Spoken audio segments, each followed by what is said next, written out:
کبھی آپ نے فیل کیا کہ ہمارے اندر انسانیت کی کتنی رمق باقی ہے؟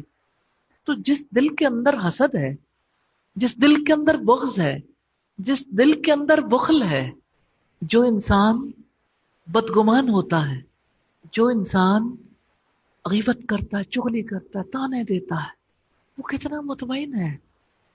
چلو کوئی بات نہیں۔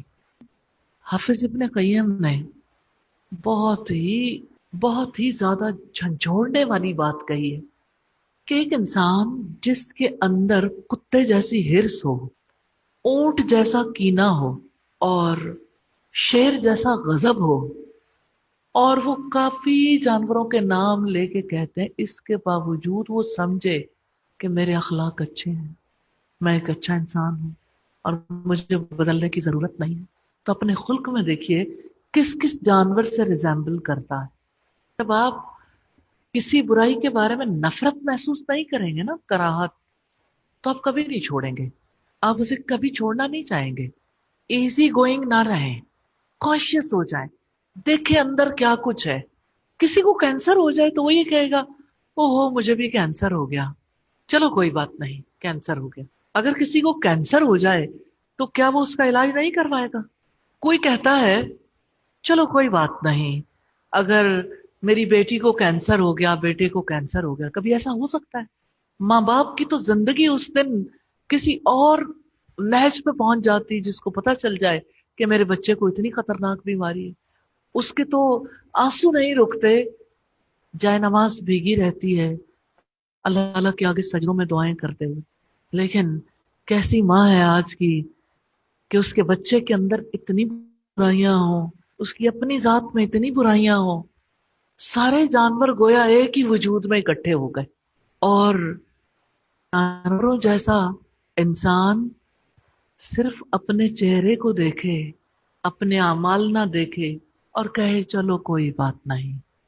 انسان گناہ کرے، انسان اپنے اندر اتنے عیب رکھے اور پھر مطمئن ہو جائے، قیامت کے دن یہ چہرے جو ہے نا، ان پر یا تو انسان کی اچھی صفات کی رونق ہوگی، ندرۃ النعیم، نعمتوں کی یعنی ان صفات کی رونق ہوگی، یا برے اعمال کی سیاہی ہوگی، کیونکہ اللہ پاک نے اپنی کتاب میں فرمایا ہے کچھ چہرے اس دن سیاہ ہوں گے اور کچھ چہرے چمکتے ہوئے ہوں گے۔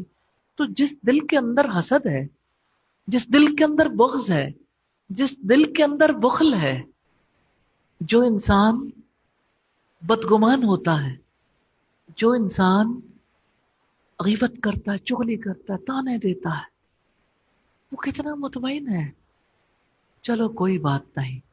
کیا اللہ کے رسول نے نہیں فرمایا حشر کے میدان کے بارے میں کہ اس دن برائیاں کرنے والوں کے ساتھ کیا بیتے گی؟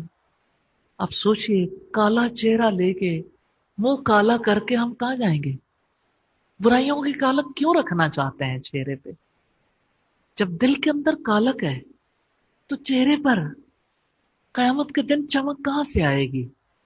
پھر آپ دیکھیے کہ آپ صلی اللہ علیہ وسلم نے معراج کے موقع پہ دیکھا تھا نا، تانبے کے ناخن لے کے کچھ لوگ گوشت نوچ رہے ہیں، اپنا ہی گوشت نوچ رہے ہیں۔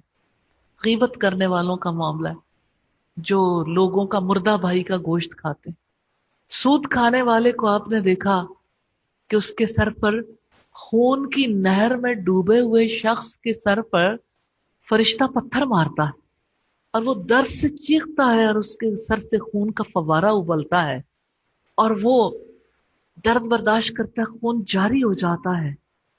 پھر جب تھوڑا سا آرام آتا ہے پھر نکلتا ہے، شاید میں باہر نکل جاؤں، پھر اس کا سر کچلا جاتا ہے۔ لوگ کہتے ہیں اب کیا